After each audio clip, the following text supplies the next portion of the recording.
everybody, it's Mark again. I'm just back with a really short YouTube clip about a photography book that I got sent through about a month ago. I was on Facebook one day and something popped up on my Facebook feed, you know, like a sponsored thing, and it was for a company in Germany called Saal Digital, I think they're called, and it was an offer they were running, and what they asked you to do was send a link to your website to them, and they would pick people to get a discount on one of their books. The discount was up to £99, so I thought it must be a really decent book for £99, and the only thing you had to pay towards it was postage and packing. So nothing to lose. I sent the link off, and lo and behold, about a day later I got an email with a link to the voucher code and also details of how to create a book on their website. So nothing to lose. I think it was going to cost me £9.99 for the postage and packing from Germany. So I thought, there's nothing to lose, you know, I'll give it a go. I'm nothing to do with Saal Digital at all, but I just want to go through the book today and the service that I had and the software that they used to design their books. I mean, the software was really easy to use. I found it really simple. I mean, the hardest thing about doing this book was trying to figure out what images I wanted to put in. In the end, I decided to go for more panoramic images, because the book itself, I think they call it a flat book. So when you open it up, it is just flat, is the pages. So you can have a full panoramic covering 2 pages, but when you open it up, it just looks like a full panoramic picture. So I struggled to find photos, really, because obviously I'm not a professional. I have had books done before, but they were really cheap books. So if I was going to do this, I wanted to do something that, you know, I could keep for myself. So in the end, I can't remember what size it was, but I chose this. Yeah. So what I did here is, this is the front cover. So as it says on there, I had to think of something to put on the front cover. So passionate about capturing dramatic landscapes, and then I was able to include my logo on there. So if we look, just quickly look through it, I mean, you can see by the book that the pages are quite thick. Yeah, so the quality is there, I have to say. So the first one, yeah, so open it up, and it opens straight up onto my panoramic of taken from Hambleton Bay, looking back towards Dunstripper Castle, taken a couple of years ago. It's one of my favourite images, and it's one of the images that, to be honest, does sell quite well. I have sold quite a few copies. So then the next one is a couple that I took at Castle Hall. I think it was last year, beginning of last year, I think. Just 2 completely different ones. There's a long exposure here, and then just a standard exposure here. The sun was hitting the castle very nicely, and again, these are nothing special. Anybody can go up to Castle Hill and take these sort of shots, but I just needed to get out. I have done a vlog on this as well, so if you check out my channel, you will see a vlog. The next one is one of my favourite places in the UK, and that's Robin Hood's Bay. I was really lucky with this.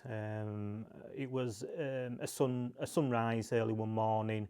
I was taking a shot from down here, looking back towards where Ravenscar is, and then I just happened to turn around and just capture the rising sun just hitting the buildings, the famous buildings at Robin Hood's Bay. Again, I really like this image, and I am thinking about getting this one printed.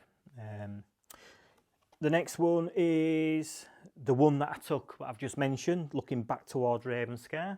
So Robin Hood's Bay is back here, and then this is the one towards Ravenscar. Again, this is the one that I went to capture, and I got it. I was lucky, the clouds were playing, so yeah. But you can see how it folds flat, and you cannot see the join hardly unless you look really close. So yeah, I do like these books. The next one is Top Withens. This was done on a wild camp a few years ago now. I don't do wild camping anymore. So this is taken at sunrise. Again, I was lucky with this. This was I'm not sure if it was a panel shot. I think it might have been. I was camping just over here, at back of here. But yeah, again, I like this one. And again, this one's sold. I've sold a few copies of this. I think this is one, we're just redoing our room at the moment. And this is the one that I'm going to get printed and framed and put in the room, because me and my wife really do like it. The next one is good old Dunstable Castle, Hamilton Bay again. So again, sunrise. I do like sunrise. You've got the shot that nearly everybody takes. Back down here is where the big rocks are, the dangerous rocks that are really slippy. But yeah, again, I love this part of the country. These two, as it says there, are my creative side. So these, again, just I don't know what they call them, a glass ball, and this were at Haworth, and I just decided to make this shot black and white, and then the colour, keep it colour in the middle. This one was an intentional camera movement. So yeah.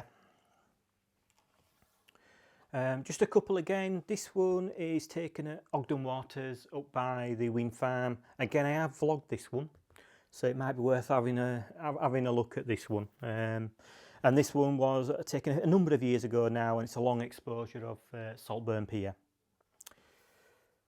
These two here were taken last year at the is it Leeds Lights, where they have different events around Leeds City Centre, and again, I enjoyed this night. The weather wasn't really good, but I had fun walking about and taking a few photos. And again, these are more recent. These are a couple from my street photography with the Fuji. This one is a reflection. So this is a puddle. And then you've got a couple of people walking here, and you can see the bottom half there and then the top half in the reflection, and that's what caught my eye. And then this one was just as I was walking by, I like the idea of to Leeds and then the pigeons flying and things like that. And this one is taken locally. It's a bit dark on here, but this one was taken in my local park.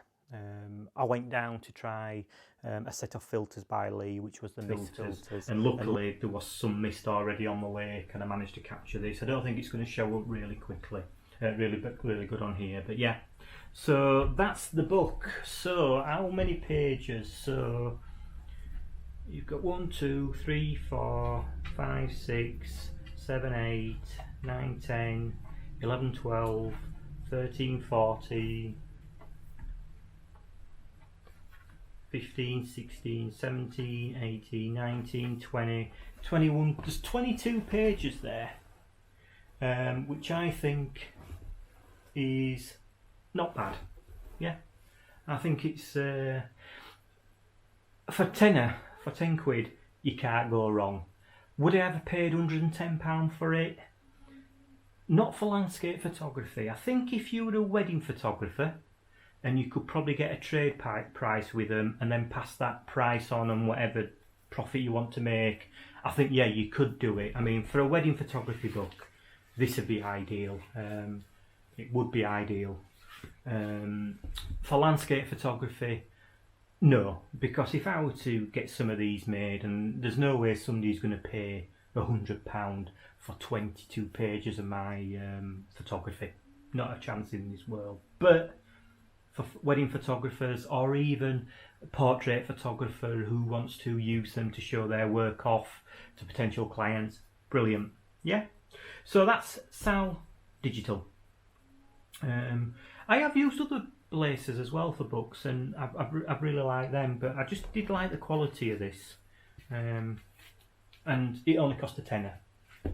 So thank you for listening. Please do subscribe to my channel. I am planning on doing a lot more videos over the next coming weeks because we are on lockdown. There will be home based, unfortunately. I think the next one I'm probably going to talk through my landscape photography kit, and I might also talk about the tripods that I use, why I use them, and previous experience with other tripods. So yeah, thank you.